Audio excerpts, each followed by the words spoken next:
Hey neighbors! Chef Gerick here and I'm with... Nanay Isha! Hi mga Aries Loves! Kumusta? Sobrang excited na kami to show you guys what your future kitchen could look like. I agree. And same here. And I'm looking forward to giving you guys tips on how to upgrade your kitchen into a smart one. Welcome to Next Upgrade. At dahil nandito na kayo, don't forget to like, comment, and subscribe! Hi Nanay Aish! Hello, Kumusta ka? Chef! How are you? Doing great. Ang ganda naman dito sa kitchen. Thank you. This is our next upgrade kitchen. And as you can see, ang dami nating smart kitchen devices dito ready for your eyes. Para makita mo and ma-experience mo rin. And having that said, anong favorite experience mo with a smart kitchen device? For me, Chef, that will be yung air fryer. Oh, we have our air fryer here. Our Yes. Mi Smart Air Fryer. Okay, so what do you love about it? For me kasi, Chef, as a mom, bukod sa gusto kong labanan yung talsik factor, maganda siya kasi ilalagay ko lang siya, I can do other chores, tapos That's in an true. instant, luto na yung pagkain ng mga kids. That's true.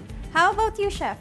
Actually, ito ring air fryer kasi sobrang flexible niya and madali siyang gamitin, di ba? But do you also meal prep for your family? And as a mother, sobrang busy ba ng schedule mo? How do you prepare meals for your family? Yes, definitely. Nagmi-meal prep ako, Chef. Kaya naman maganda tong Xiaomi air fryer kasi very convenient siya and it helps cook your food faster without compromising yung food quality.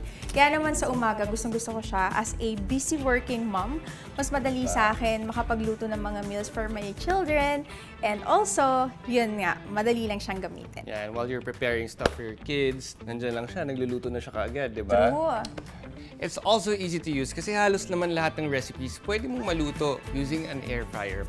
Plus, the risk of all the cancer-inducing chemicals, mawawala talaga yun because you only use heat as the cooking method.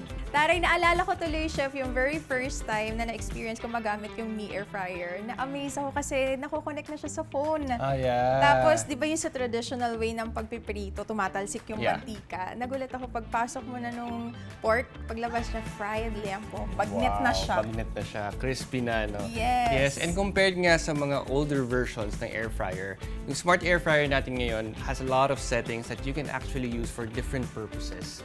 Yeah, and it's very amazing and napakadali lang talaga niyang gamitin, di ba? And if you want to see us actually use this device, you can check us out here. By the way, Nanay Aisha, aside from cooking, do you actually bake? No, Chef. Pero actually, Okay. gusto ko siyang matutunan kasi mahilig ako sa mga desserts. Ako, tama-tama. Halika, meron ako ipapakilala sa'yo. Okay, so, this is the Breville Bakery Boss. I know some days, di ba, medyo napapagod ka din and you need something to rely on.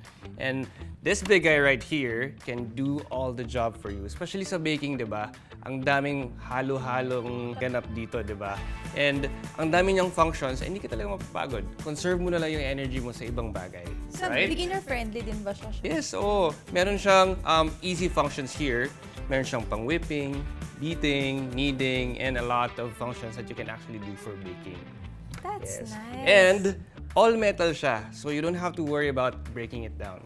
That's perfect. Actually, Chef, pwede din siya for businesses, no? Yes, Kasi oo. according to my friends, heavy duty talaga siya, kaya good for commercial purposes. Yes. Kaya naman, if you want to know more about its feature, you can check this episode.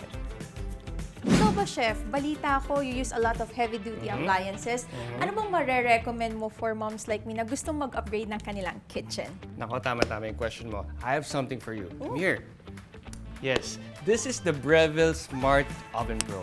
Wow! Diba? It's not intimidating kahit sabi mong smart device siya because it's very easy to use and it has a lot of multifunctional qualities. It's really ideal for small and